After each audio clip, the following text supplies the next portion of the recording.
Erokamano nyakora mogi odhiambo machielo majaber marwakni machiegni mar yudo weche wa manyien mag ratil odhiambo mar Jumapil dwe ndalo 15 dwe mar 10 2023 odhiambo makawuono nyakora mogi waikoni mopogore opogore weche wa manyien e tielo mokwongo mar chenro ni mar ratil bang'e to wabiro donjo e twak kama mana kaka dwang'isi ni kaka pile abiro bedo kod wenda e ratil ka odhiambo makawuono ni tagwelo Dr. Mark Matunga mabende en jalony weche mag kompyuta kendo ja ohala kaachiel kod Mesha Kodede ma en janon weche mag telo nyakora mogi wadang'ia ni to diponi nitiere gimoro maling'ling ma jotend piny osebedo kaneno Nyanza mamiyo sama gidhi Nyanza to nitiere gik moko ma giweyo ka gitimo. Ong'eni mamoko samoro ng'ur wacho ni ang'o momiyo ka jotend piny odhi Nyanza to nitiere gima ber madong' kuno. Nitie gima jotelo oseneno ma oganda samoro pok ofwenyo. Ma wach mwadhi wuoyo odhiambo makawuono nyakora mogi seche mag ratil. Kata kamano wan kod mago mag weche manyien ma bende wang'iyo weche mag muko udi mavoko Machakos kaachiel kod weche mag lero gimomiyo winjo bed ni tero obila mag piny Kenya e piny Haiti. Magi to kod mamoko mathoth nyakora mogi ber koda e ratil odhiambo makawuono mokwongo aira ne thund weche. Jodak ma Mavoko medo kwano lale sama chenro mar muko udi koro donjo e odiechieng' mar adek. Fuelo do kata ka en 150 obed 150 no to ji ong'igo te dichiel. Jo Kenya dwaro duoko mosiko e wi nengo mauta ma piny owacho siko medo dwe ka dwe. We have 1,000 police officers waende pale pia wapate experience. Mission in Haiti will not compromise our national security. Piny owacho singo ni tero bila e piny Haiti ok biro cho chenro mora mora mar arita ma pacho ka.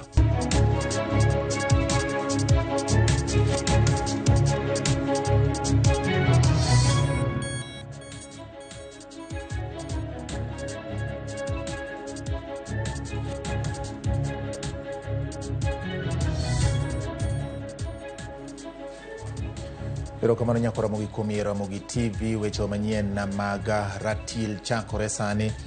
Jaloko mari luongo ni Belinda Adhiambo nyakora mogi nyatudri kode nambari 360 kata bende nyalo loso kodwa kokalo e mbui mar Facebook RAMOGI TV Kenya, YouTube kaachiel kod Twitter handle @RAMOGI TV KE mano bende luongo ni X handle @RAMOGI TV KE. Omiyo bed thuolo mar ndiko na kimio apachi motelo network maro bende biro chakore bang' weche manyien gi. Nyinga en George Bati. Piny owacho singo ni wach mar tero bila e piny mar Haiti ok bing'iko e yo mora mora weche mag arita ma pacho ka. Kokwayo jood bura mondo kik rwak siasa e twak mar podho dwaro mar tero bila Haiti, jatend migawo mar arita Kithure Kindiki okoni gibiro luwo chike mar neno ni arita mathurka obedo mongirore. E kinde ma paro medo wuok e wi wach mar tero bila ma pacho ka dhi keto kwe e piny Haiti, jatend migawo mar arita Kithure Kindiki okoni obila matimo tich mag keto arita e kuonde madwaro keto wang' ma ok diemre ok bigol ka itero Haiti. Mission in Haiti will not compromise our national security. We have made arrangements to make sure that we don't touch sensitive operational areas and programs that require 24-hour attention.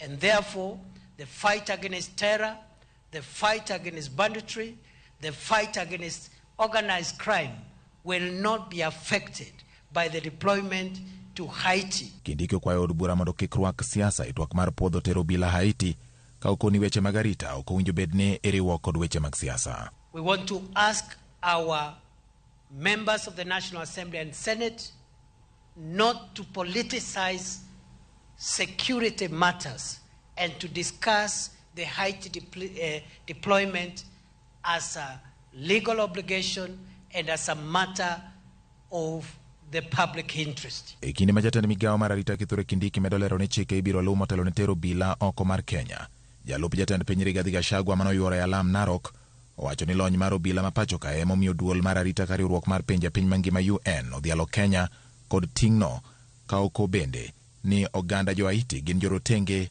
mowinjo mikony. Polisi wetu wa Kenya wametambuliwa ya kwamba ni officers who are professional ambaye wanaweza kuaminika kuenda kusaidia wenzao katika dunia. Na hii Haiti kama hamjui watu wanakaa kama mimi ama nyinyi. Sote ni watu weusi. Sasa tukisikia watu wetu wanaumia, si labda walitoka hapa siku ya slave trade, si tuende tuwasaidie. Ewi weche makedo kod maundu mathurka, jatend migao mar arita Kithure Kindiki omedo jiwo obila mondo kik mi jo maundu thuolo mora mora mar hinyogi, ka onyiso obila mondo ti kod magena kod bunde magen go e chwado ja maundu mora mora mageto hinya pisa mar obila. Kama wezi wa mifugo watatishia maisha yenu na silaha, msiruhusu hiyo silaha iwapate. Tumia bunduki na silaha ulio nayo kuangusha mkora kabla haja kuangusha wewe ambaye ni afisa wa usalama.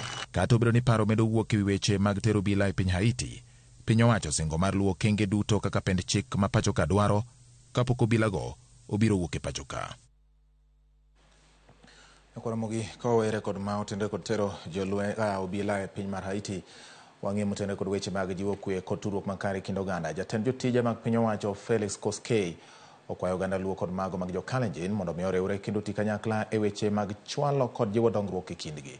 Koskei mane twak e kinde nyasi mar duoko erokamano e kanisa mar ACK St. Luke's Ndara Parish kar chung od bura mar Arieda, otiero ni oganda ariyogo nyaka to dag mane yor kwe. James Okoth nigi ler mar wachne. Nyasi mar duoko erokamano e kanisa mar ACK St. Luke's Ndara Parish e sub-county mar Arieda e county ma Siaya no kelo jotend siasa kod mag piny owacho kanyakla, ka wendo modhial ne en jatend jotije mag piny owacho Felix Koskei. E twak mare no jiwo dhoudi ariyogo mondo odag kaka oganda joka ng'ato kendo giriwre e weche mabiro chwalo negi dongruok. Mjaluo na Mkalenjin waishi kama jirani, hata ukiruka namna gani, hata ufanye nini, utakaa tu mpaka hata lugha yenu na yetu saa zingine inashikana. Kama masiwa mnaita cha, tunaita chego. Kukimbia mnasema ngwe, sema ngwe, ine, angwa, nyinyi mgapi? Angwen. Sasa omedo lero ni kata gwandruok oseneno e kindgi e kinde mokalo, nyaka koro gidag e yor horuok kendo gikwe kalore ni giduto gin joka ng'ato. E kinde mabende no lero chenro mar piny owacho mar chwalo dongruok konde duto e pacho ka ma onge akweda moro amora. Na mwenye hataki tuwe moja, tutalazimisha mpaka tuwe nini? Kitu kimoja. Hakuna sehemu hata moja ile itawachwa nyuma kwa maendeleo ya serikali. Neotene kod jatend migao mar weche tudruok Eliud Owalo kod jagoro mongirore e migao mar weche arita Raymond Omolo. Owalo nopoyo kenge ma piny owacho osekawo mar chwalo dongruok kaluo kendo paro alwora ma Nyanza e weche pok mag dongruok. Wasebedo nyaka ne wabed gi independence, wasebedo gi sirikande mang'eny, but wang' ni wayudo sirikal mohero oganda. Nyaka wabed jombola, nyaka wabed jomohero sirikal, be wanyis sirikal kido maber. Kama koko nitie, pesa ok bedie. Uwinjo dhok mawacho no? So wabeduru gi a good environment which can facilitate investment. Eneno ni weche mag alwora orit makare kendo kalore gi chenro mar piny owacho mar pidho yien bilion 15 e higni 9 mabiro. Jagoro mongirore e migao mar arita Raymond Omolo nokwayo jopiny mondo odhi nyime gi pith mar yien ahinya to e kinde ma koth pod chweni. So inabidi tupande miti, tukue na chakula kwa manyumba zetu, na tukue na pesa mfukoni, na tuishi kwa amani. Jotelogo bende nolero ni jopiny chenro mag dongruoge e kaunti ma Siaya kendo singo negi ni chenro mayande jatend piny oyango e kinde limbe mare, kama oting'o apaya mabondo leunda e kinde mamoko ibiro tieki kalore gi chenro. James Okoth, Ramogi TV.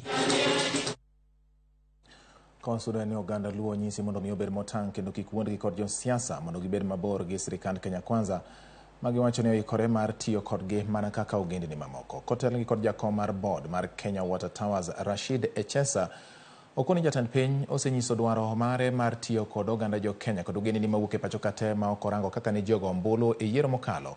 Omiyo oganda luo okowinjo bed ni dong' chien e sirikal mar Ruto. Negiloso sikri kar chung od bura ma Kasipul kama ne giwore nyasi mar siro kwethwa Keini Makono. But we also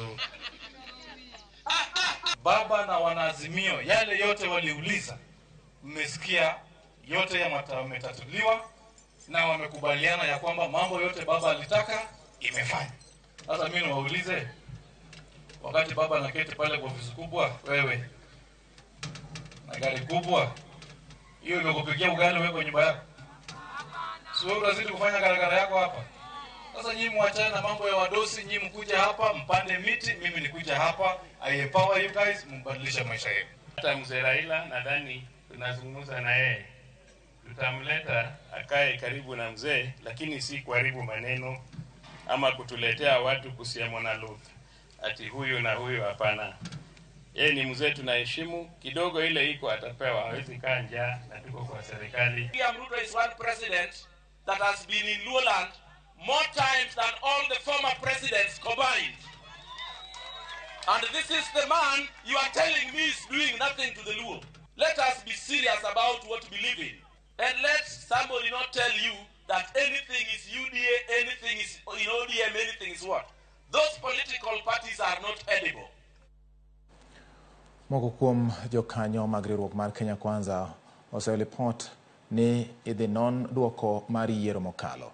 Jaod bura ma Kiaru Ndindi Nyoro wacho ni weche mag yiero ne oserumo Tokland jaloch, kendo kweth mar Azimio winjo mi piny owacho thuolo mar timo chenro mamoko mag dongruok ne jopiny.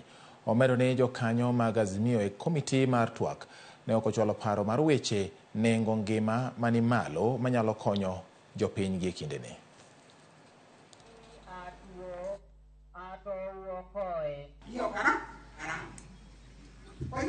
There is actually no audit of last year's election.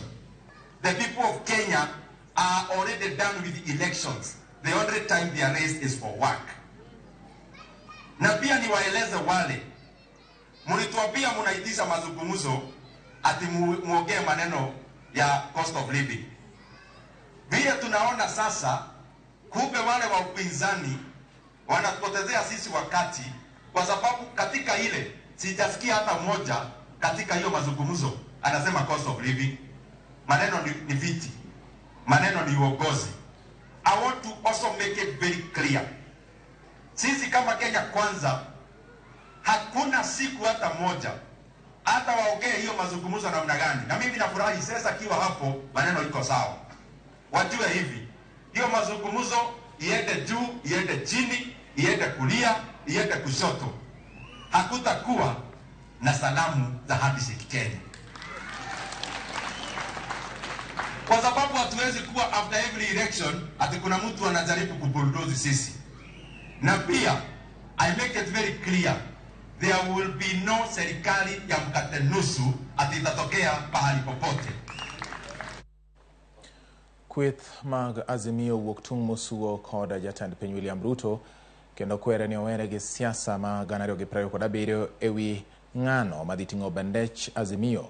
Kotelne kod ogai mar Azimio Raila Odinga, jotelogo koni sirikal temo pogo ganda e yor dhoudi kaluwore ni Odinga ne ok oyudo thuolo mar loso e nyasi mane otimore e kaunti ma Turkana giko juma mokalo. Walter Nyambaga nigi ler mathoth. Nyasi mane obagi kaunti ma Siaya Mabondo e kama jotend Azimio kotelne kod ogai mar Raila Odinga ne odunyo ndime wang' jatend piny William Ruto ni mondo we donjore kod kweth mag Azimio ni ng'ano mabiro dhi piem kod Ruto e laro kom tend piny 2027. Anaongea juu ya Kalonzo kama Kalonzo ni kama hey. Kalonzo ameshinda bwana Ruto mara 10.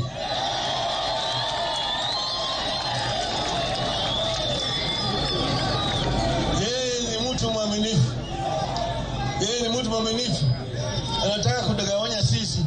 Baba na Kalonzo sijui baba hatasimama, sijui nani atasimama.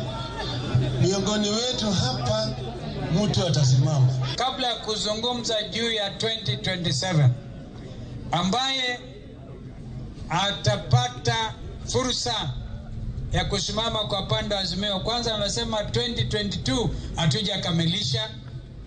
We want to know what happened. Si kweli? Yeyote ambaye atasimama wakati huo mwingine will have a walkover, a walk in the park. Kenyans are fed up. Jotelo gongoro ni piny owacho pogo ganda yor dhoudi kari oganda kanyakla ma biro mana thuolo matin bang' ogai mar Azimio Raila Odinga ne lekne mar loso kod oganda e nyasi mane obag mar dhood oganda Turkana e kaunti ma Turkana ne olwari e Luanda bang' koso yudo thuolo kod turfuong mondo los kod oganda. Hebu fikiria yale yalifanyika Turkana na tunajua waliipanga. Wanamuinvite baba in writing, come to Turkana culture or something.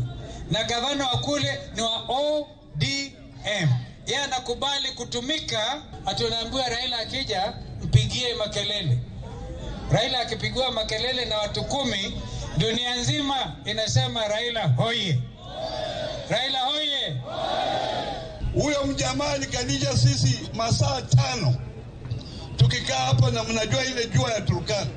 Tukikaa hapa hawezi kupeana heshima kwa Raila Amolo Odinga, na Raila Amolo Odinga amepigania mambo mengi katika dunia hii. Jotelo ko kata kamano bino kone Kenya Kwanza mondo fuong bech ngima kar fuongo wuoth to kod keto maine gigo mok ger japiny e kinde mangima ridore. He is the single minister of roads, he is the minister of water, he is the minister of health, he is the minister of culture, he is the minister of sports, he is the minister of everything.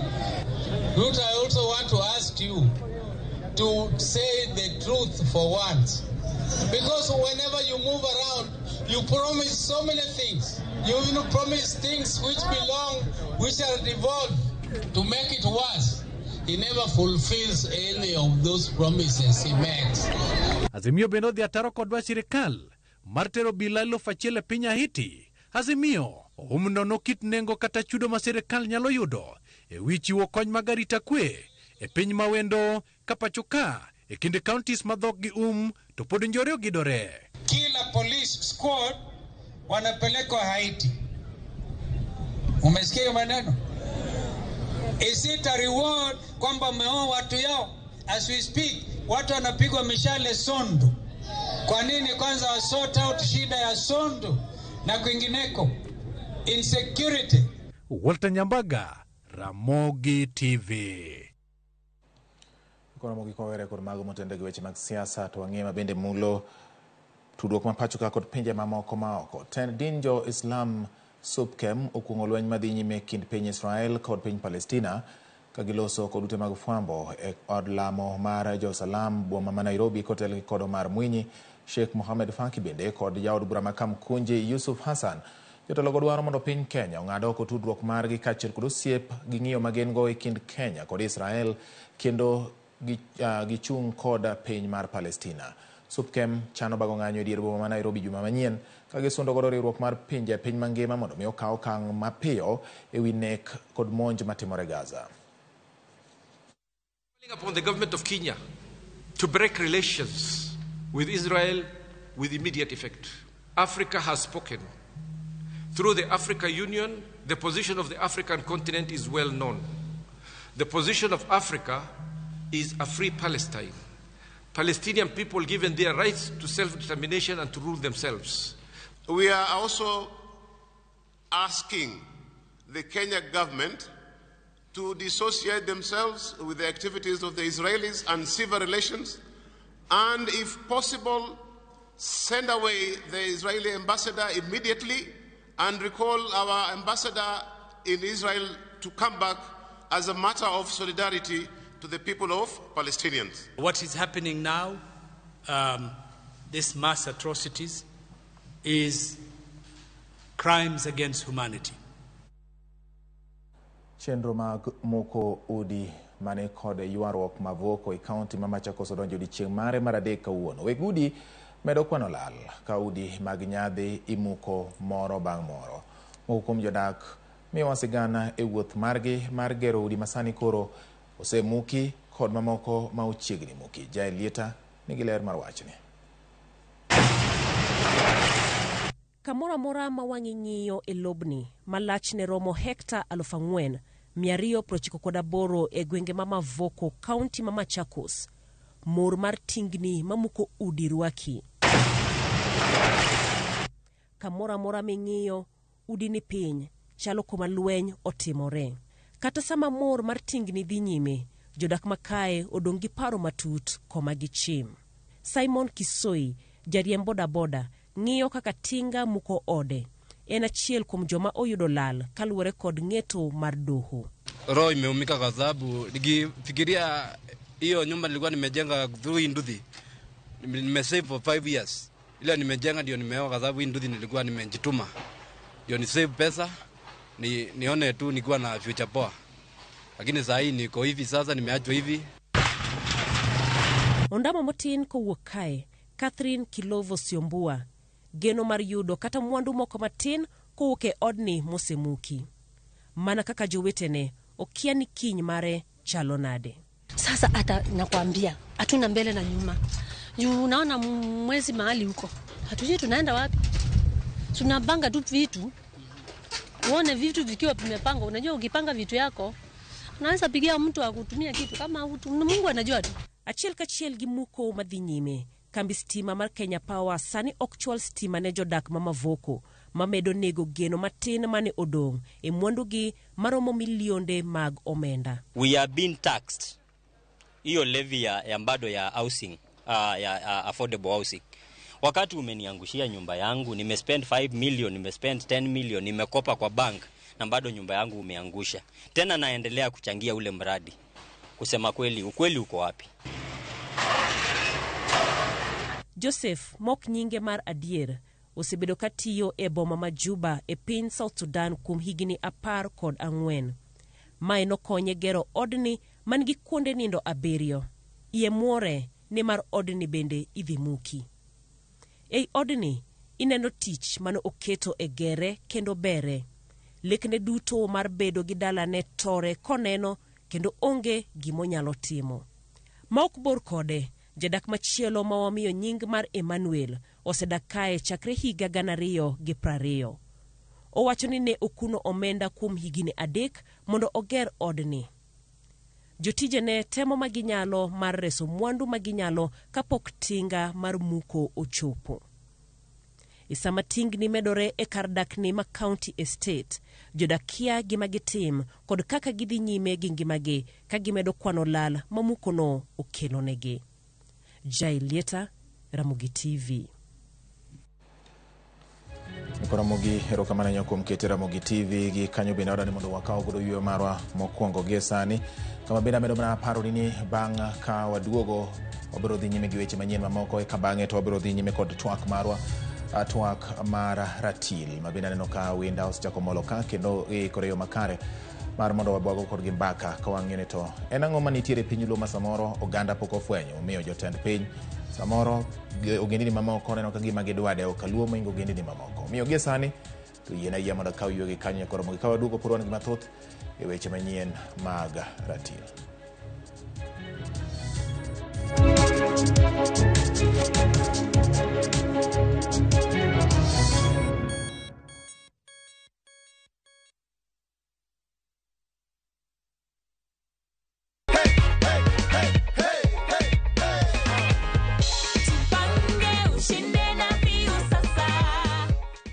Vile unaona hiyo ni amount ngani hapo?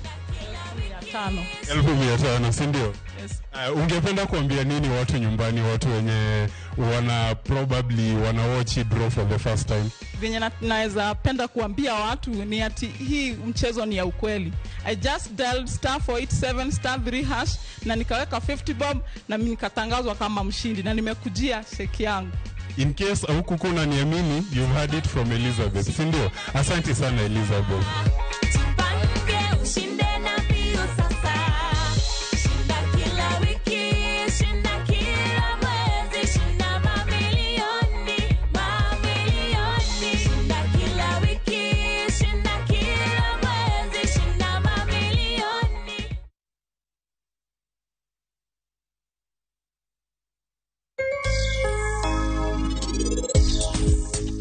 Gimora mora ni kare. Sama jok moko nigi nyiego, Helen, rangane.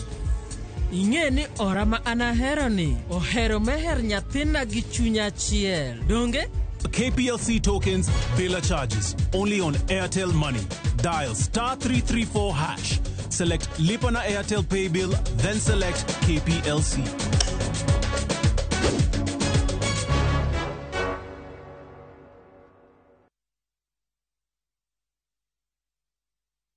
Sasa kwa thao moja tu unaweza pata third party cover for your private motor vehicle valid for 30 days. Say goodbye to expensive motor vehicle insurance. Pata bima kutoka Direct Line Assurance. Kujisajili bonyeza *487#. Weka namba plate ya gari yako, ID namba yako, email address yako na ulipe thao moja tu. And your digital cover will be sent to you instantly. Collect your sticker at your nearest Total service station. Dial *487# upate third party motor insurance valid for 30 days. Pap, ni thao tu.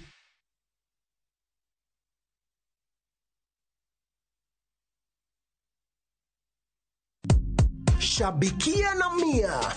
Bet with 100 Kenya shillings or more kwenye shabiki.com for you to stand a chance of winning amazing cash prizes whether your bet wins or loses. Kila Tuesday, 25 winners wanashinda 5,000 Kenya shillings each, na on Friday, 5 winners wanashinda 10,000 Kenya shillings each. Register, play and win. The more you play, the higher your chances of winning.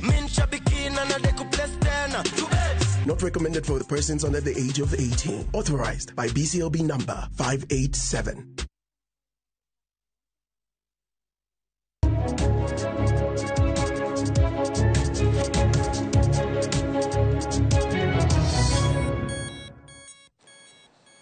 Ero kamano nyakora mogik kana singo ni wadhi duogo kod weche mamoko manyien. Koro thuolo chopo waduogo kendo adwani wadhi nyime. Jo Kenya dwaro piny owacho med nengo mauta dichiel ma ok siko ngese dwe ka dwe makelo gwenyruok e tije mag jopiny. Twak kod jo Kenya sekta mopogore opogore giywagore ne medruok nengo mar mauta manyotimo dichieng' manyoro ka giwacho ni medo mana hinyo ngima jopiny. Joriembo okwedo metono ka giwacho ni kastembegi koro weyogi kendo miyogi chwanyruok ka gisiko gimedo nengo wuoth kinde ka kinde kaluwore kod idho mar nengo mauta. Kwayo sirikal masani ni ka giyie to giketnwa bei achiel maka wawuoyo gi jowuoth madhi kuonde mopogore opogore tok ne ni wamayogi nikech kaluwore gi ngima moseidho mar fuel. Kimedo ne pesa to neno ni nitie stage in asla imae okwa mae fuel odok kata ka en 500 obed 500 no to ji ong'igo te dichiel to akadigni mantie. Koro ngima odhi adhiya kawaida makichiot tingeni in mai miyudo to mai migolo tax to Kenya dhi adhiya. Kana riembo gari nago ga fuel mar 2500 sani ago 6000 yakatira Nyadora gola Nyadora to kila Kisumo makao kakago tin ma piny makanyo ok nyal dhi katigo mana 58 ok nyal chopogo Nyadora nyakigo mana 6000 abiria mokwongo mwating'o ywagre gi daka nwa mag kinyise no ok Nyadora nyaka Kisumo gol siling 500 owacho ok onyal makati ng'iso no dwam na miang to miang'wen mano tin maknyal machon kwa kwayo abiria bende ywagre koro sirikal okony jopiny giwe hinyowa nikech wahinyre kabisa nwa mayo gidaka nwa magi drepe gi jogi ne magi wanokwa magi wadhi kaka ngima dhi.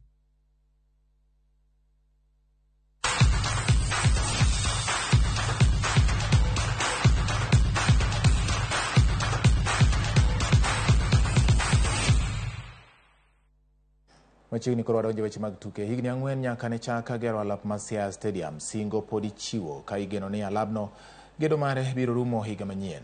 Alabno ma wachore ni biro muonyo omenda maromo $495 ka otieke nyalo kelo lokruok ne johera mag adhula alwora ma Siaya ka nyaka sani jotugo tiyo gi pewe mar ang'eny margi ni piny. Jafwambo marwa George Amolo notimo limbe e paw tuke ma Siaya Stadium kendo loso ripot kaluwore kod chal mar alabno. Kaunti ma Siaya kuom thuolo malach osebedo ka ong'ere kaka kaunti no mar jotugo kendo en kaunti mosegolo jotugo ma oserieny e rang'iny mopogore opogore mag tuke pacho kae to kod nyaka e pinje ma oko. Ka gedo mar alap mar tuke ma Siaya County Stadium ni ne igeno ni ne dhi ywayo jotugo mopogore opogore kendo geno bende ne nitie ni ka ne otiek gere to ne odhi chiwo thuolo mar bago tuke kata mag Kenya Premier League to kod mamoko. Wan gi geno nikech stadium duong' kendo no obedo design e yo manyasani korumo Josiaya obedo mamor kendo obro miyo wa tich mayot hosting nyasi madongo dongo mabiro Siaya ka. Gedo mar paw tuke ni ne ochaki e higa 2019 kendo pod odhi nyime kidam ka osebed mana ka ichiwo singo kinde ka kinde mar chieng' ma ibiro tiekie gedo mare. We are happy that work has resumed and hopefully by the end of March latest the stadium will be ready for use. Sani jotugo mang'eny ma okoso lap ma gigoyo orako ka thothgi koro chuno mondo mi okonyre mana gi pewe mag sikunde kendo moko bende onge kuonde tiegruok nyaka ne lor paw tuke mar Siaya County Stadium lo higni 4 mokalo. Miyo koro gi ywak ni mondo mi orue chenro mar tieko gedo mar paw tuke ni. Pap maduong' monego bed ni watuge mar stadium ma Siaya. Msebet kigere from chakre 2019 pok otieke nyaka sani. Wanyalo kwayo jo county government ka ginyalo timo matek mondo wayud kuma wanyalo bede gi games. By the time utiek stadium ni ibudo ka timbe moa oko madongo dongo kata mago Premier League kata Ulinzi gini kobiro kar kaendi nyathi koneno to ng'iyo kaka joka tugo to bedo bro hero mondo tugo kamano mondo mi chieng' moro obo nyalo dhi mabor. Singo sechiw mohingo diuchiel nyaka sani kochakore kinde tend gavana machon ma Siaya Cornel Rasanga to kod nyaka sani e bwo tend gavana mar ariyo mar kaunti ni James Orengo. Ka singo mogik manyocha ne gichiwo en ni gedo mar alap mar tuke ni ibiro tiekie kind dweche 10 mabiro. E wach mar gedo mar stadium ma Siaya kani wadwan mondo wawachi ni wase goyo kang' mang'eny mbele. Ne wachako kane wakelo yiende tado mag chumbe mag tado mokwongo. Tadwa na wachi ni kawuono gisechopo 5 kuom 11 monego bedie. To ne nitiere gimoro manye pod ne miyo chungo tadogo kata gibed ka giduto to nitie gima pod ne chungo gima ok anyal ng'aw giduto. To mano ne en chweyo beams mantiere kacha ka gichalo rasir mag tado, chweyo rasir mag tado mabathe koni to kod makoni. Kalure ka kigere wan kod geno ni kochopo tarik 30 dwe mar 1 biro yudo ka tado kuruse neno kata kod tije moko mabendo lure kod stadium kaka weche mag pi kod stima bende ochopo okang' moro. Higni 4 nyaka ne chak gedo mar alabni, gedo mare pod dhi nyime kendo osebed ka singo ichiwo kinde ga kinde mar chieng' ma ibiro tieke. Kata kamano penjo ma kori penjo gi sani ok en ni karang'o ma ibiro tieke to en ni bende ibiro tieke. George Amolo, Ramogi TV, Siaya County.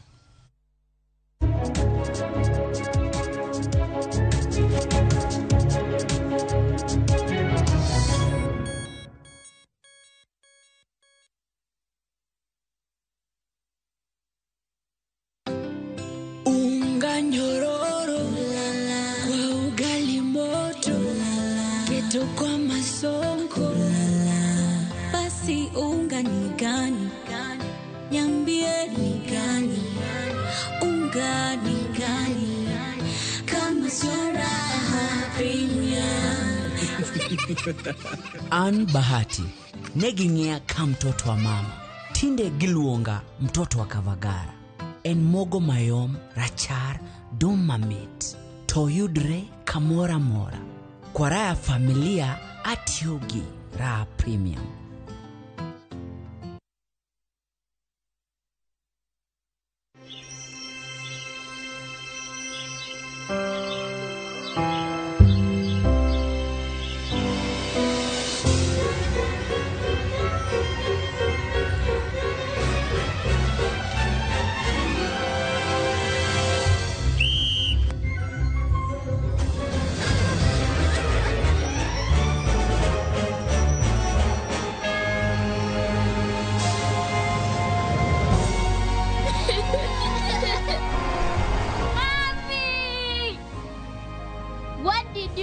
In my shirt, a toss of lavender and a world of freshness. Wash your clothes with Toss Lavender to leave your clothes with a lasting, irresistible freshness.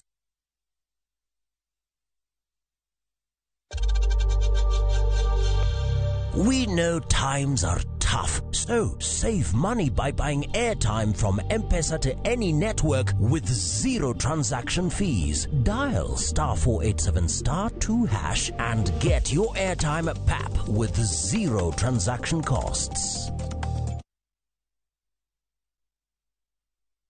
Masaya Akiba ni sasa. Save using your Equity mobile app or Equity online. Save for your short-term goals or long-term goals. Be it school fees or to start a biashara, to buy a house or a car, save for a plot or equipment, or even a wedding or a vacation. Save using your Equity mobile app or Equity online and start your journey to realize your goals. Kusave ni rahisi na Equity. Karibu member.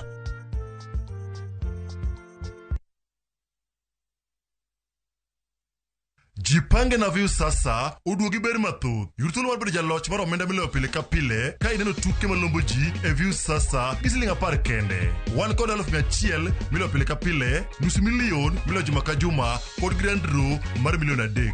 Mondo ibed jaloch, gima itimo yot mokalo.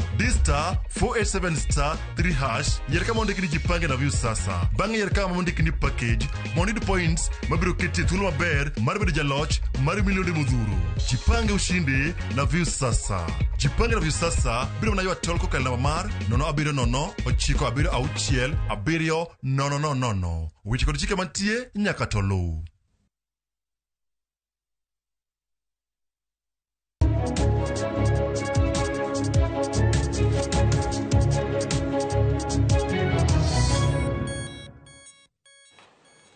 Yakoro mogina singore ni bang' weche manyien kendo yudo mago ma otimore gwenge mopogore opogore to wadonje twak mar ratil. Twak mar ratil odhiambo ma kawuono mora nyamarwa kidi machiegni kaman ka kod yawuot luo ariyo ma bende gise biro mondo gikonywa ng'eyo matut ahinya kaluwore kod gik ma bende samoro jomoko wacho. An ka kod Dr. Mark Matunga ma en jalony e weche mag kompyuta kaachiel kod bende ja ohala. En kod tudruok mopogore opogore ma onyalo somo ne oganda ni mae gima owinjo bed ni koro itimo bang' weche mag welo dhi oganda kata donjo oganda ma odak Nyanza ahinya to oganda go montie e alwora mar Nam Lolwe. Kopogore kod Dr. Mark Matunga ka kod Meshak Odede bende en janon weche mag telo kendo oken wenda ahinya osebiro ka thuolo kofuono wechegi. To kawuono ni aluonge mondo waketa nene to piny luo ni wadwa kete ratil. Dipo ni nitiere gimoro ma jotelo oseneno ma nitiere e alwora ma joluo dakie. Koso en wach mar manyo telo. To kopo ni nitiere gimosene kako oganda winjo bed ni timi ang'o mondo kik bed ni joma ni oko ema neno gima ber ma nitiere e piny oganda onagi. To oganda bende oti kod thuolono mar dongore kendo yawo tudruok gi badgi malach. Nyakoro mogi kapok wachako twak adwa ni mondo director mara oketna picha moro ka. Ma en picha mosebedo ka wuotho kendo ji lose. Picha ni nyakora mogi en picha makoro nitiere e wang' jowi mari gie sani. En picha ma king'iye jomoko osebedo ka wacho ni sama jotelo dhi Nyanza to nitiere gima ber. Ineno malo kanyo endo en Nyanza to nitiere meli maradhai. Ma en meli manolosi bang' jatend piny machon Uhuru Kenyatta dhi e gwenge ma Kaluo kendo nyiso jolweny mondo los kit meli miluongo ni MV Uhuru 2. Kaso piny kanyo neno kondik Mount Kenya. Mount Kenya to ket ng'ato ka nyiero kama ondikeno to en oket ni wheelbarrow. Ni koro sama jotelo gidhi e gwenge mag Mount Kenya to itero ne oganda no wheelbarrow.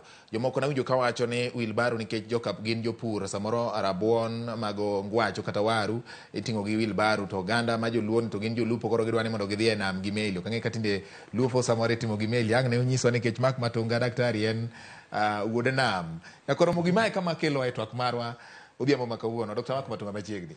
Erokamano George. Amor kuom biro ka kendo mondo mi waket wechegi e ratil. Erokamano ahinya. Erokamano machiegni Meshak Odede. Erokamano George. Wamor. Wagoane mbaka wang'iyane kuma wheelbarrow no ae machopi. Ogi kama meli ae machopi. Okay, mana kaka ikawe no Meshak. Picha ma waneno ni. In gi kaka inyalo loke onyiso nang'o nitiere ng'ure kendo ogendni mamoko ni jotelo dewo joluo koso ang'o matimore. George, erokamano. Aparo ni ne oganda luo mawinjowa. Wach maduong' manyalo wacho pichano aseneno, of course osebedo ko trend e mbui kata e social media gi dho ngere Facebook ka ji wache weche mopogore opogore kendo bet apani ng'enyne gin jo modak e alwora mar got maduong' ema nobiro kode ka gineno ka president masani ni kocha kendo launch wach meli manyo obedo launch. To aparo ni wach maduong' kata somo mwago en ni nyaka wanyis ji kaka oganda Luo how to address us, kata kabind luor monengo gimiwa, kata kaka onengo gilos kodwa, kata dwachwa. Samoro gino nyalo nyiso ni jo modak e alwora mar got maduong' pok onyiso dwachgi kuom weche mag siasa ni gidwaro ang'o. Samoro gisewacho mana ni ka gisebet e kombe madongo to romogi. To samoro oganda Luo osewacho ni wan wadwaro moingo bet e kombe madongo, wadwaro gimachielo mwaneno e weche mag dongruok. Dipo ni mae wach ma pogruok ma gini kelo. Erokamano. Daktari, pichani ing'eye, ineno gimondike gi kaka okopoge gi gik mogorie, nyiso pogruok moro manitie. Ang'o minyalo wacho e wach mar pichano ka wachako twak? George, amor ni wach ni obire ratil. Kendo wach ni timore nikech limbe manyo president olimo godo Nyanza. King'iye malong'o, ten ich lit gi wuoro emomako oganda machielo. Nikech wan kaka jo Nyanza kuom higni mang'eny oseng'adwa oko e weche mag dongruok. Ma king'iyo kata mana meli makoro nyowa yudono, en mana meli achiel kende. Owinjo bed gi meli gi mang'eny kabisa. Nikech kidhi Mwanza tiyudo ka meli opong'. Chieng' moro adhi kuno ayudo chiegni mana kwana kende ne gin 50 gi wiye. To ka wan achiel kende manyo nyume pi. Kane adongo ne ntiere Alestes, ne ntiere Kamongo, ne ntiere Uru, ne gin meli mang'eny manitiyo. To sani achiel ni kende manyo timang'o ema joka koro neno. To kucho president osedhi chiegni mokalo dipar chakre nyodonje telo. Wan Nyanza wadwoko erokamano ni osebire ding'wen. King'iyo meli makoro owuoyeni, ma meli ma jaduong' Raila Amolo Odinga go Uhuru Kenyatta emano ubedo gi parono ni wa revive port ma jaduong' Ruto to biro mondo mi olonche. Ma bende nyiso gimoro ni wan kaka jo mwalo, kaka jo Nyanza, wan bende wasebet gi lony mamalo e weche mag siasa. Emomiyo ineno kwarwako jatelo kaka Ruto seche mobiro kendo warwake kendo wa engage kode weche mag dongo. To ganda makoro sani ng'urni ni Ruto tero negi mana wheelbarrow. Apenji, pesa manyo cabinet okalo mar 4 billion nyen marang'o? Dong nen mar Kofi. To Kofi ipidho kanye? Kofi ok pidh Lambwe, Kofi ok pidh Migori, Kofi ipidho malo koni. So an aparo ni joka owewe ich lit ni kech gineno ni weche moko mane iwacho mag ginene mag shares ka ni koro Ruto temo bedo machiegni kodwa ahinya. Obed kodwa machiegni moloyo kaka nyosebetio. Kendo adwoko ni erokamano, an awuon adwoko ni erokamano nikech Adam Fangano, chula Mfangano. Kuma ne president pokonyono nyaka ne chwe piny. Nyaka ne chwe piny. In sani iki oko medore ahinya. Watemo mondo mi Kenyatta bi, Kenyatta ne okubiro. Watemo ng'amolo Weche en Moi.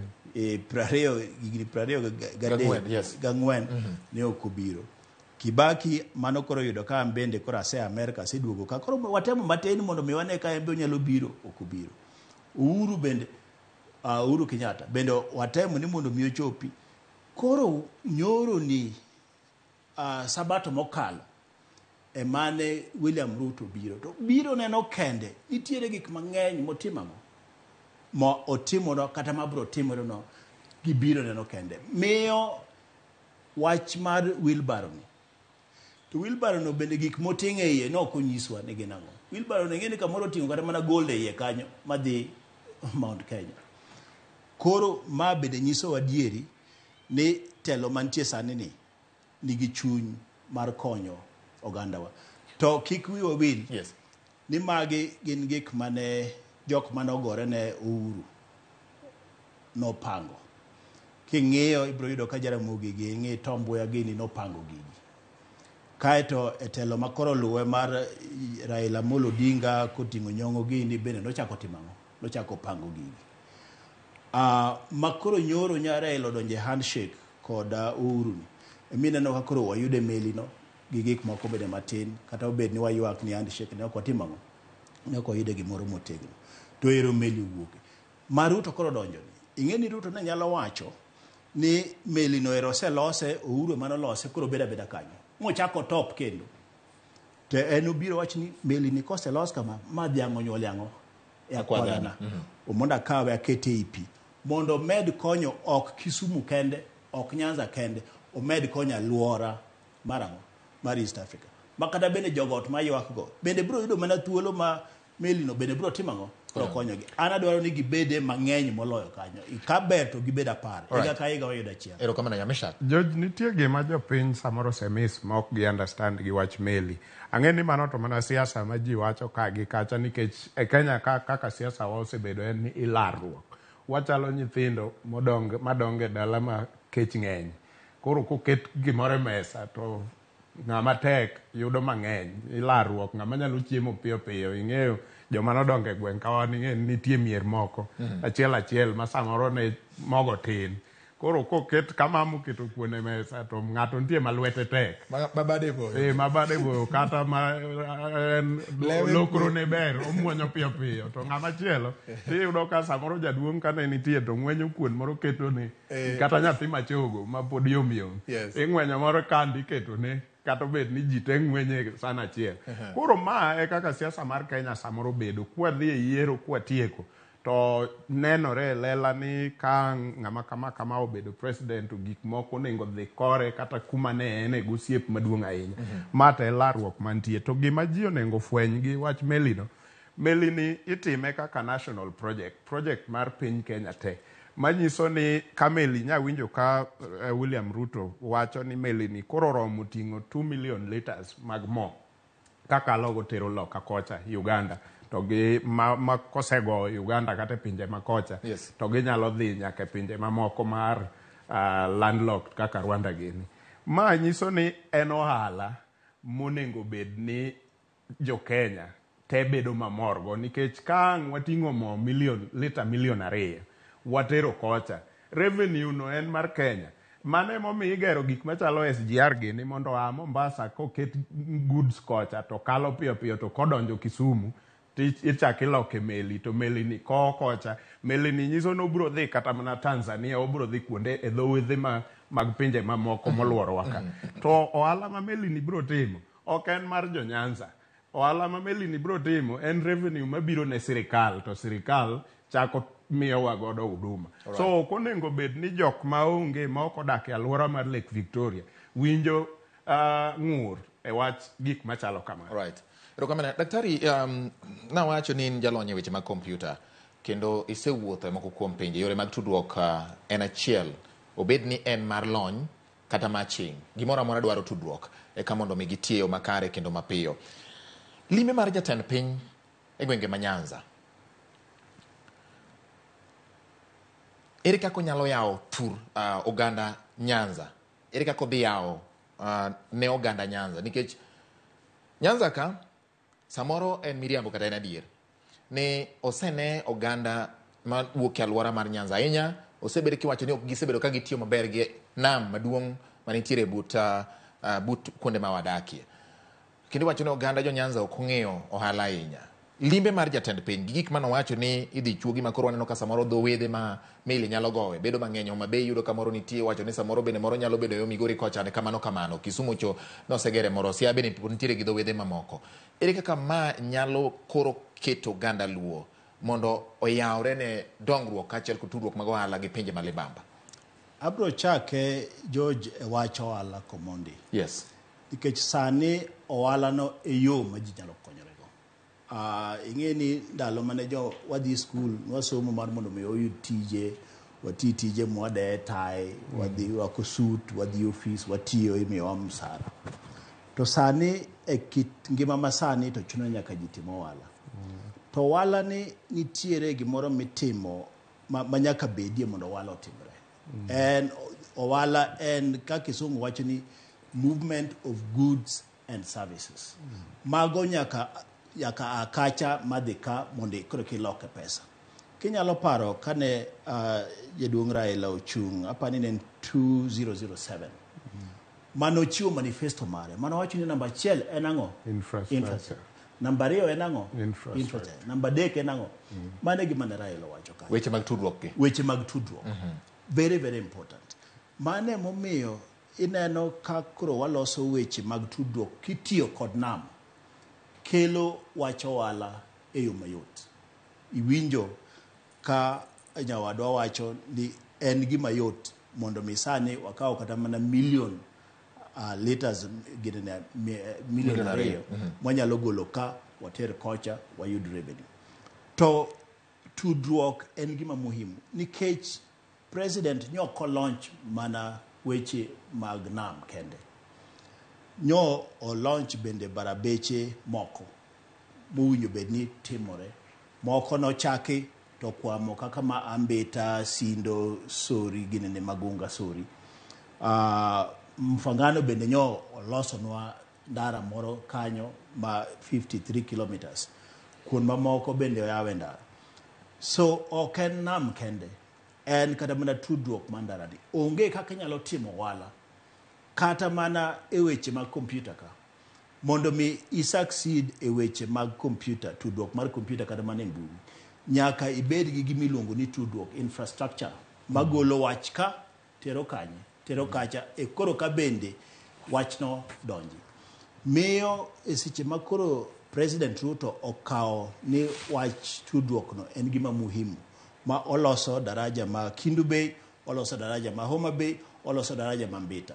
Bange owacho ni gibro biro loso daraja ma Mfangano, ma Sori bende, hapa ni nyaka Miuru. Mano bende biro kelo tudruok mayot. Kata koken ni dhane ma biro tiyo kode, nikech dhano to bende tindo hero matoka dhi mapiyo moloyo meli. Misike madongo dongo, makamoro ok nyal kalo yo machiegni mayot, biro kalo enam kamano, to bende biro medo kelo yuto mag pesa madonjo manyien. To bende biro yao piny mar tourism, nikech in onge chieng' mane seidho meli ngimani, mano tadieri, Miriambo pok idho meli. Koro imbi biro yudo thuolo nikech ya yo Migori kucho kuno kidhi Migingo kuche, koro kinyalo idho mna yie. To wan bende wabiro yudo thuolo ma tourism. Kata iwinjo jok ma complain go. Mano bende opportunity gimbe gi ae wi got kanyo gi bie nam gi nikech giluoro yiedhi matendo gi. Koro idh meli ibedi e wabiro bet nyaka gi meli minyalo dake juma achiel. Ini daka e meli ka iluokuri kata opira itimango igo e meli ka. Ma ini chiema mago meli ma iluongo ni cruise. Ma dhi Uganda, dhi Tanzania, dhi kanye unu daka no e nam ka. Mago gik ma uwinjo bed ni timore e pinje mamoko gitimore. Mamiyo limbe manyo jatelo biro mondo me omed chwalo kech magi to projects mane osechaki. Ok in gik manyien. To mano bende kit telo madwaro. Ineno Bati. Yes. Samanyo okel ferry mawuok Luanda kabiro Mbita. Nyo ng'ado pek kata bor mar wuoth ne joma korwa Migori kadhi loka Siaya gi seche madhi 2 ong'ado. Mano nyiso niya yot mondo sani kanitiere ng'at ma opuro rabuon moro malich ahinya Dominion Farm to inyalo kele Migori bang' seche matin tiuse tichaki dok nyaka Mwalo, kaeto mano e tudruok makelo ohala mamalo. Nikech sani ka ng'ato wuok korwa wendo to ridore Mbita tidonjo gi gachi ne feri idho loka Luanda tiseng'ado dakika matin no in Siaya. To kinde machon kata kane pok jakom odonje handshake gi Kibaki mokwongo yo kata ma Kindu Bay ni ne onge madhi Kisumu, ne en Kisii kiluwo Yugis kidhi. To en nyiso ni kata kane idhi mane liel kende loka machielo tok Kisumu kocha to en ndalo 2 nikech odichieng' mokwongo in e wuoth. Yes. Odichieng' mar 2 kendo in e wuoth maduogo. magi kende miyo ji wito ohala maduong' kata pes madongo. Kaka Mark wacho, nitiere kakoro chieng' moro gigik e kiwango ma ginyalo kelo kata the cruise boats miwacho kata meli madongo mag cruise go. Nyiso ni nyoro dwe mar 8 ka an gi conference moro ka. Beding'e ni jaduong' Mark nitie jok manyowa book ndeke gi kowuok Uganda kata Tanzania at a cost of 60,000 60,000. Mano pesa moko nego bed ni tiyogo book ndege koa Uganda kata Tanzania. Ka in gi gik machalo meli mabeyo gi to ibro tiyo gi pesa matin to ibro yudo ka nitie jok makoro oseol kata gi twa midhiye Mombasa kata gi twa midhiye Masai Mara, gin koro gibro dhi twa e nam nikech Lake Victoria duong'. Kiringo midhi Mwanza kendo ringo miduogo Bukoba midhi kama nade nyaka Uganda midhi Jinja kendo chaki duogo e dho nembewa ma owuok Busia, Kisumu, Kindu Bay kakalo nyaka chop Kadem. Koro juma achiel miwacho no isebet e nam ka to in idhi mana twa iye. Mana kaka ji dhi Masai Mara ndalo 3 e kaka ji biro dhi e nam Victoria, to mano nyiso ni yawuotwa gi nyiwa biro yudo tich. Mano nyiso ni pur mapurore lak nam kani, nduma mipure lak nam kani, galot mipure lak nam kani, en ibichame e nam kanyo nikech mago koro ready market. Koro gini create nwa market, to samo create nwa market ni chako duogo. Nyoro ugolo kendo sister station ube ugolo data point aparo. Kiwacho apani machane report mowuok e national government kiwacho kaka areas mag gwenge mopogore e Kenya ka contribute ne GDP. Nyi neno ka e region ma Nyanza gi kuonde machalo kamago biro gimoro namba 4 namba 4 gi ni kuno. Nyiso ni mago onego bed ni boost revenue mondo wabi kata namba 2 kata wa compete gi areas machiwo revenue maduong' moloyo. To mano kotimore to government medo yudo revenue maduong', to nyiso ni services gi dhi ne jo Kenya te kata jok mokia ni meli no los Kisumu bro yudo services out of revenue ma ji ogolo koa kanyo. So kikech lit bedie. Siasa mar lit daktari dhi mede gima dwa wacho no. Siasa mar lit wacho ni kikech lit bedie Meshak. Nitiere jomoko ma nyalo dhi kuodho ne jatend piny yo maling' ni ide kodo mara jogi no kogoni ombulu. Siasa mar lit ni gini oseneno ke thuolo ni kende samoro osebedo kare thuolo machien. Inyalo dhi siawa ma samoro jatelo ng'adiye. Ere kaka oganda owinjo bed ni deal gi ma siasa mar lit mondo bed ni gik mosechaki gi kik bed ni mai mabed mogik kik ni 4 pod nitie mbele kama William Ruto pod biro bedo jatend piny ka Nyasaye omiye ngima. Biro kendo tudruok makare yao mago obiro ng'iyo ni magi oserumo chak yao nikech sasa mobiro ko biro tieko maka to wacho ni wacha kamera ne maro machielo ka obed manyien.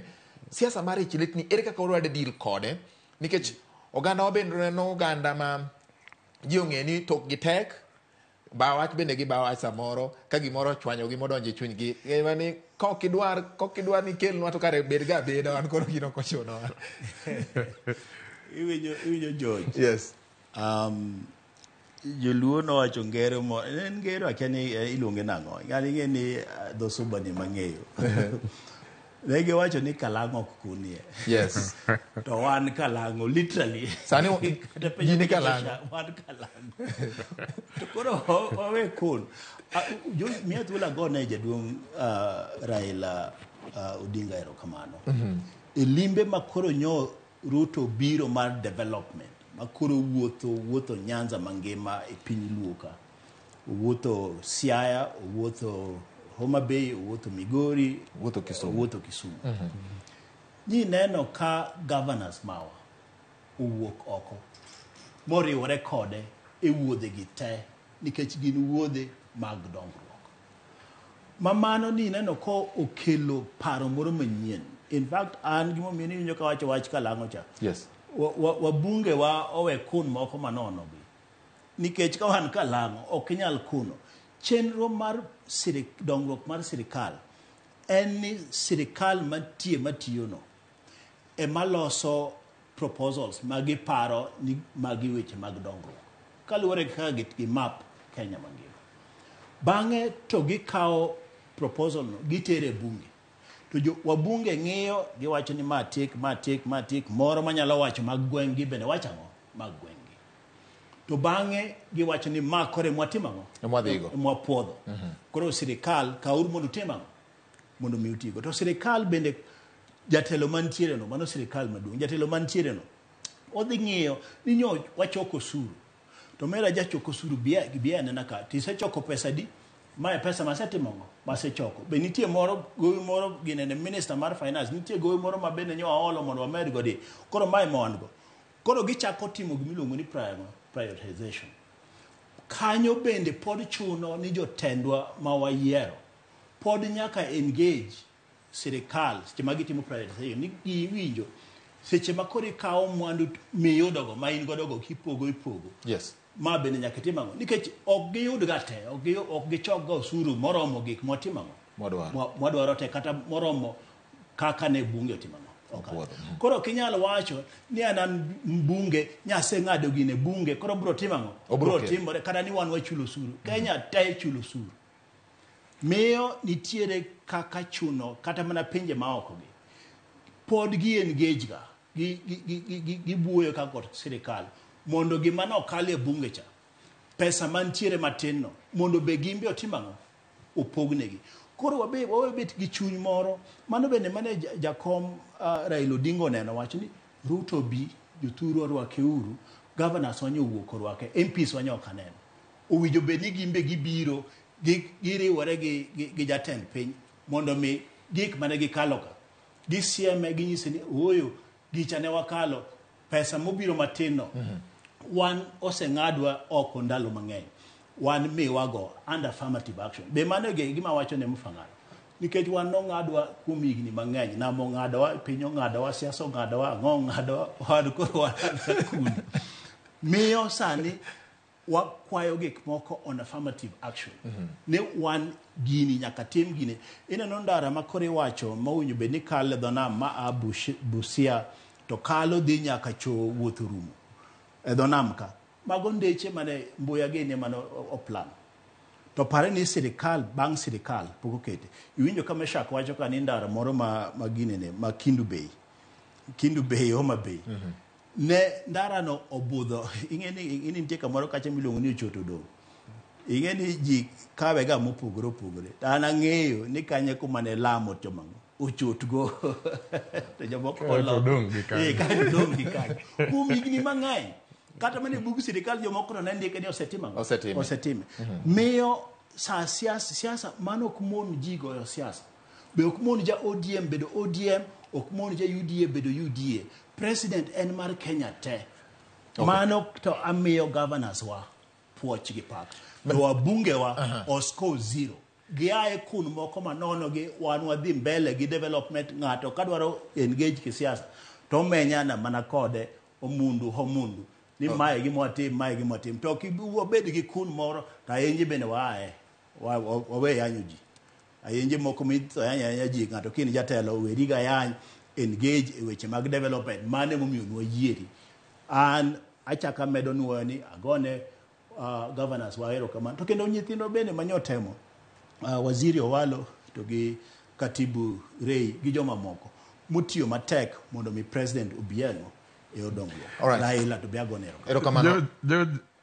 kama makwe wilgo ni owadgi mang'ane moko kwero modoyo be ok kwero mondo weyanyo Raila otieno ngima nyaka piny ru nyaka chieng' podhi ka iwe ayenje to ji we ayenje from both sides erokamano Meshak nikech ing'eyo kik wa discuss ji to wang'i issues manitiere samoro ing'eni komi mandate moyiere gi japiny in gi obligation one you are a representative mar japiny ma koponi timo gimoro marach wacho ne oganda ni otimo gimoro marach so you know the bigger representation mar piny but kik wa discuss individuals wang'ere to issues manitie koponi jotelo gi no rem moko dhi manyo kata gin bende gigo tie governors law sama gimanyo dongruok bende gichiwore mar ywayo gik ma gidhi gikalo malo kocha ne jopiny nikech inyalo kale to kaka ujo bed ni ywaye kendo kitere piny kun kalang'o ma jaduong' mak wacho ni kik wakune ni wada kun koso ineno ka oge kun ka aparo ni ok wakun on my side ok ane kwakun gima timore en mana niya Jaluo ok ohero madharau kata ki iting'o chiemo to ok ni koro nyaka dictator tim kama kokimiya gi mimiya. Ma dangling carrot ni ema jaluo dagi. Apani ma gi jomoko samoro interpret ni kun. En mana ni jaluo draw line ni kata kikonya to mae kama line ochope. Kikalo line ni to nyiso ni koro itime gi madharau. Koro wanyalo neno kaka watimo kiwan. Imbede wan un bende ubedu. To kao kamano to jaluo ng'amoero welo. Nyi neno ka girwako William Ruto. Mak mana ni pogruok bedo sama koro wadwa go mbak siasa to wadwa tude gi dongruok. Nikech siasa ni bende okinyal pogo gi dongruok completely. Koro nitie sama political party kata duond bura machalo ODM for example okao nafas mobedo piny mong'iyo niya wan e opposition to ma e gima sirikal temo timo to wan waparo ni ma ok ber gi kuonde ma jowae kata ok ber gi jo Kenya duto. So nyaka duondwa winji to ka opposition osekao position margi mowacho ni wabunge wa udhi vote kama e parliament e wach ni udhi vote kama. Nyiso ni ok gikun kade gikun en ni kata e parliament no ne ok gidhiye mit gi wuoyo. To kiyudo sirikal matoke tek kaeto koro wabunge gik ma usekale kaka party wabunge wuok dhi vote opposite. Mak sani koro wachopo 217 e weche mag mo ma jomoko koro dine gari ng'aw kalaw di koro gisegonyo gi ng'aw ka koti. To magi e gik ma wabunge wa moko ne dhi ego kura ka jo party gi to sewacho ni gini ok ber kwa dhi rut mwadhien. Magi nyaka wapogi gi weche mag development. Ka gitimo kamano to kwergi. Ok nyis ni gimedo bedo gi tok teko ka tiwacho ni koro mondo mi wayud maendeleo nyaka nikech ere kama wabro keto go sense mar bedo gi multi party ka saa mogo kura to president en Meshak to ute koro nyaka ulima state house nyaka ubi usaya koka gik moko tim to karang'o momiyo wan gi constitution madwa ni gik moko te otime tung Kenya kon gi koni irrespective of stand mari politically. So kapani en kuna such apani jo watemo keto niya we have our stand to stand wan gi party wa in gi party ni stand wa e wach mar tax en ma stand ni en macha kanyo wapogore but ok nyis ni ka wasepogore to koro ka kiny ichoko suru michoko nyaka kuomwa to kinyal kelo nwa ni nyaka koro wasai kato mak gini wacho ni kalango kuni nyaka wadonji kamiwa maendeleo. Nitiere point ma Meshako koyudo kanyo. Bende wiano wil ni wabunge tene onge be oparo na point moro kanyo. Wabunge nitiere wabunge chiegni apani apar. Ma Meshako mong'anyo gi. Ging'anyo. Gin ginege wacho niya. One constitution wacho ni pesa makama dhi e county. Yes. To pesa makama pod odong' ang'o? The national government. An kaka Karoli, an kaka Ojenda, an kaka jogo telete. Wan waseneno Elisha Gini Jalango Gini wan waseneno ni wadwa dhi wuoyo gi president mondo gima no akalo cha otimang'o otimre. To bende yudo ka gini magi gimedo riwore machiegni gi sirikal.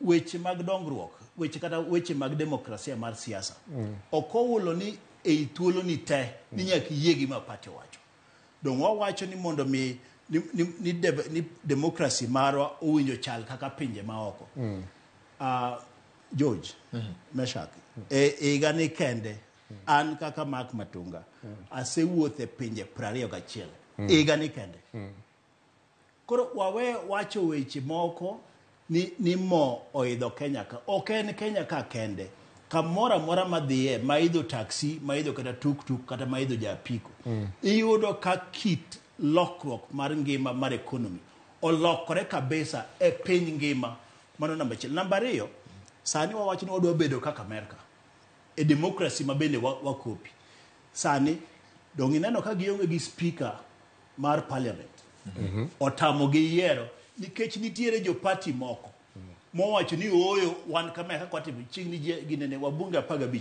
iwinjo ni oriembgi e ginene oriembgi e parliament ok oriembgi mano ema chiwa democracy mwatimango ma wadhiye ma Meshak ong'eyo gigo ento koro wacha nikech koro wantiere George Mark nyaka ng'e gimoro achiel ni nyaka Mark ng'e gimoro achiel ni sama umiyowa comparison mar pinje mamokogi Amerika mo nyalo idhe to yuto mar ka Amerika timo tich matiyo sani ni be ochamo msara marom gi machamo sani ni no ochamo maduong' moingo machamo koro miyo kama ogi oidho to gin gi ability nikech gin gi pesa no to wan mo wato sirikal bende mak ok yier mondo explain things sirikal yiero mondo kel solution ne problem mantie sirikal ma wan go sani tiyo mana tich explain things kinyise ni mo beche tek kata onyisi ni Uganda be beche tek mak sani ka nyithinda dhi nindo kech dang' anyisgi ni ninda uru nyithi mak be dhi nindo kech ok timre kamano usuwoche ni no nyathini madhi nindo kech